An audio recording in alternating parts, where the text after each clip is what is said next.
नमस्कार दोस्तों, स्वागत है आपका। दोस्तों आइए देखते हैं आईएएस मेंस और यूपी पीएससीएस मेंस के लिए आधुनिक भारत का बहुत ही महत्वपूर्ण टॉपिक स्वामी विवेकानंद जी के संबंध में। तो देखिए, स्वामी विवेकानंद जी मूलतः एक संत थे, इसलिए उनका अधिकतर विचार धर्म, अध्यात्म और संस्कृति के संबंध में, किंतु उन्होंने जीवन के अन्य पक्षों पर भी अपने विचार रखा है, जैसे कि समाज में महिलाओं की स्थिति, भारतीय शिक्षा व्यवस्था इत्यादि के संबंध में। तो शुरू में उनका देखिए धर्म के संबंध में क्या विचार है ये देखते हैं।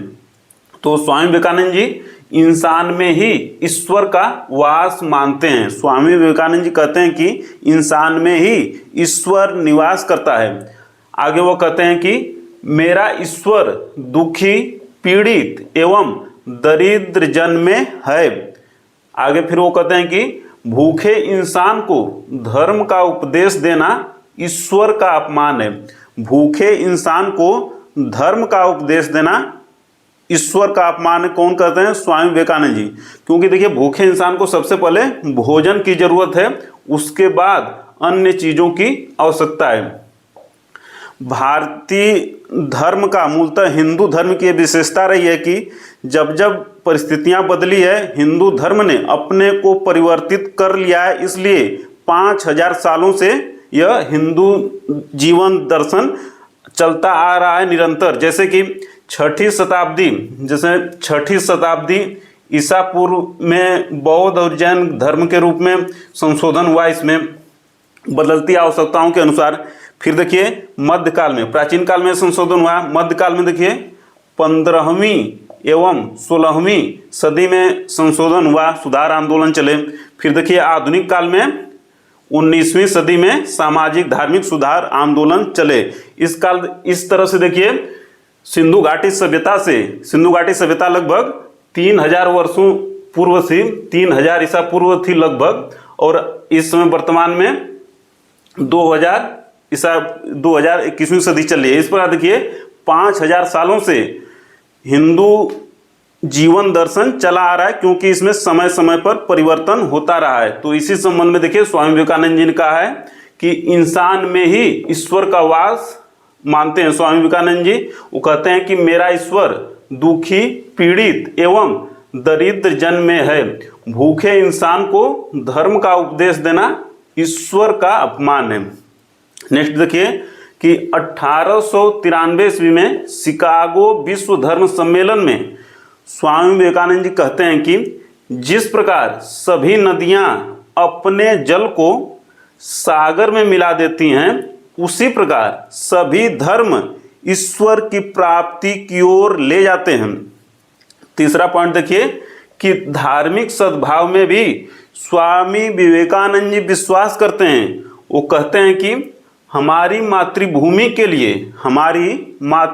के लिए हिंदू एवं इस्लाम प्रणालियों का संगम ही एकमात्र आशा है। वर्तमान समय में देखिए विभिन्न धर्मों के बीच धर्म को लेकर झगड़े हो रहे हैं, और स्वामी विवेकानंद जी बहुत पहले ये कह चुके हैं कि हमारी मातृभूमि के लिए हिंदू एवं इस्लाम प्रणालियों का संगम ही एकमात्र आशा है। चौथा पॉइंट देखिए धर्म के संबंध में स्वामी विवेकानंद जी का कि वो देखिए स्वामी विवेकानंद जी अध्यात्म एवं भौतिकतावाद का समन्वय करते हैं, और उनका कहना है कि स्वामी विवेकानंद जी का कहना है कि यदि पूर्व का अध्यात्मवाद यानी कि भारत का अध्यात्मवाद एवं पश्चिम का भौतिकतावाद यानी यूरोप का भौतिकतावाद में समन्वय हो जाए तो यह मानव जाति की भलाई के लिए सर्वोत्तम होगा। पांचवा देखिए वो कहते हैं कि वेद, कुरान एवं सभी धर्म ग्रंथों को अभी कुछ समय के लिए विश्राम करने देना चाहिए। अर्थात तो मानव की उन्नति, मानव के दुखों का निवारण ही सबसे प्रमुखता को देते हैं, उसके बाद फिर उसमें धर्म को समाहित करते हैं, यानी कि मानव के दुखों को दूर करना ही धर्म का मूल उद्देश्य मानते हैं। छठा देखिए कि हम मानवता को वहाँ ले जाना चाहते हैं जहाँ न वेद हो, न कुरान हो, न बाइबिल हो। स्वामी विवेकानंद जी का एक कथन है। सातवां पॉइंट देखिए कि जाति व्यवस्था एवं छुआछूत की घोर आलोचना स्वामी विवेकानंद जी करते हैं।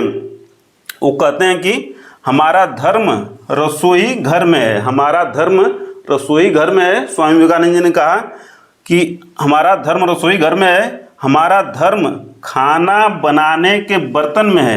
यदि 1 शताब्दी तक यह और चलता रहा तो हम सब पागल खाने में होंगे।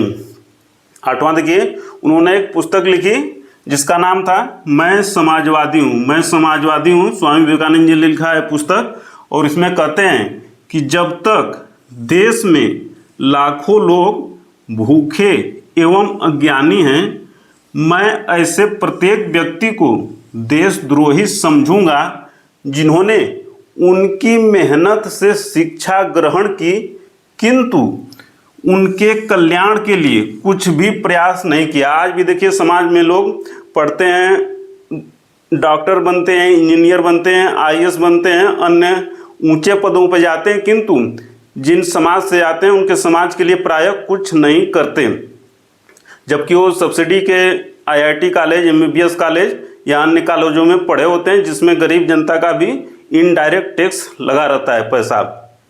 9वां देखिए कि 500 समर्पित व्यक्तियों के साथ मुझे, स्वामी विवेकानंद जी कहते हैं कि 500 समर्पित व्यक्तियों के साथ मुझे इस देश को सुधारने में 50 वर्ष लगेंगे, किंतु मात्र 50 महिलाओं के साथ इसे मैं कुछ ही समय में कर सकता हूँ। 10वां पॉइंट देखिए कि विज्ञान एवं प्रौद्योगिकी का प्रयोग मानव के कल्याण में करना चाहिए, स्वामी विवेकानंद जी का विचार है। 11वां देखिए कि ये कर्मयोग पुस्तक इन्होंने लिखा है और इसमें कर्म को प्रधानता देते हैं, सबसे ज़्यादा कर्म को। 12वां देखिए कि शिक्षा व्यवस्था में इनका कहना है कि शिक्षा व्यवस्था ऐसी होनी चाहिए जिसमें चरित्रवान नागरिकों का निर्माण हो सके। शिक्षा व्यवस्था ऐसी होनी चाहिए जिसके चलते, शिक्षा व्यवस्था के चलते चरित्रवान नागरिकों का निर्माण हो सके। तो ये था स्वामी विवेकानंद जी के संबंध में बहुत ही महत्वपूर्ण टॉपिक। मिलते हैं जल्द अगले प्रश्न में, तब तक सादर नमस्कार।